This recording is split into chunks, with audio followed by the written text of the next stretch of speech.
Well, boys and girls, Disney has finally done it. They have taken the concept of this true story of the Three Little Pigs and applied it to one of the most iconic villains. And does it work? Kind of.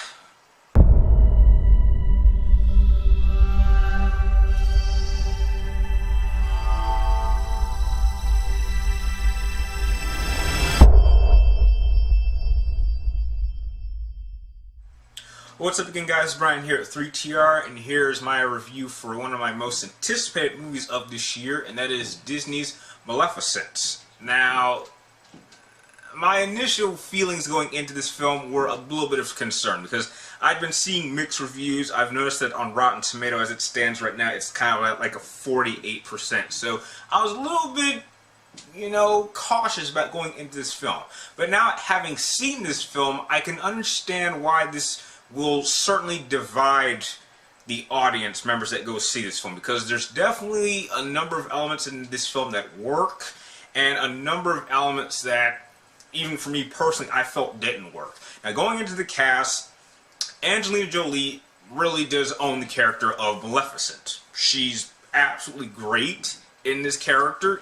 Every scene that she has, she pretty much steals the show. And outside of her, she really is the only cast member that really is a strong character. The rest of the cast seem to either, I want to say, they're either pretty generic and don't stand out much, or their characters are over the top and projected in a way which I found kind of a little bit offensive. Now I'll get into it. Now the plot this time around is basically a retelling of the Sleeping Beauty story, and it's told from Maleficent's perspective, but in this telling, instead of her being really the villain, she's kind of turned out to be kind of a victim. You kind of understand why she does some of the things she does, and then over the course of the film, she kind of ends up caring for Aurora, and then by the end of the film, I'm sure you can guess how this film is going to end. Now, things that worked outside of Angelina Jolie was, I liked the twist that they did at the end of the film. I certainly did like it, because up until that point, the story was very predictable. Because if you've seen enough films, or if you watch movies as much as I do, you know where this is going, and you can see it coming. And up until the ending, I was like kind of bored. But I'm glad that the ending actually did what it did, because it felt a lot more like a practical and more realistic take on the whole idea of true love. And I really do appreciate the screenwriters for doing that. I also felt that a couple of the CG effects were really good, especially on the dragon. However, there were times where the CGI effects were really poorly done or just overused. Now, one aspect of this film that kind of I felt a little bit offensive, and some people might disagree with me, and and I can understand why, is that to this movie's core, or at least to me, this movie felt like it was an all-out man-hating film.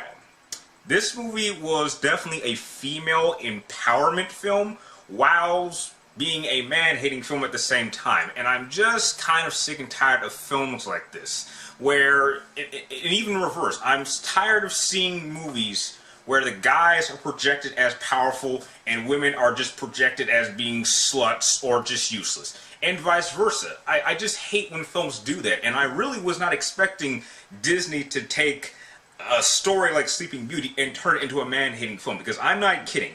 Nearly every single male in this film is either cliche, they're assholes, or they're just useless. I think there's like maybe one guy in this film that's normal, and that is like Maleficent's like little buddy who can transform into different creatures and like to a bird or a dragon or a wolf or human.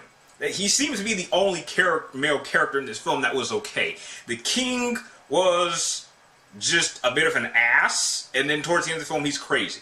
And the actor, I can't think of the guy's name, but he was Kruger in Elysium, and he was Murdoch in the A-Team, and he does crazy very well in those films, but in this film, it felt forced. It's just hard for me to really recommend this film, because Angelina Jolie's performance is worth seeing this film. And the ending twist is good too. But it's that if you're someone like me who's tired of films like this, you have to go through a lot of crap before you get to that part of the film. I mean, the last thing I wanted to do was go into a film where the first hour of the film is pretty much telling me I'm a piece of crap, and I'm useless, and I'm going to do this, I'm going to do these terrible things to women, and that's completely false. Maybe I'm thinking too much about it, but that's just how I felt about this film while I was watching it. And if you're going to see this, fellas, I would recommend watching this by yourselves. If you are dating someone, do not take them with you, because the last thing I'm sure you would want is your girlfriend thinking, oh, my boyfriend is going to cheat on me one day, and he's going to do all these terrible things to me, and maybe I should prepare. That's the last thing you want. But if I had to give this movie a rating, I would give it a C+. If they had handled the male characters better, I would have given this film at a minimum of an A-. But it didn't do that, and for that it felt just a little bit disappointing. But Angelina Jolie's performance as Maleficent is truly spectacular, and the ending of how they handled it I thought was truly magnificent.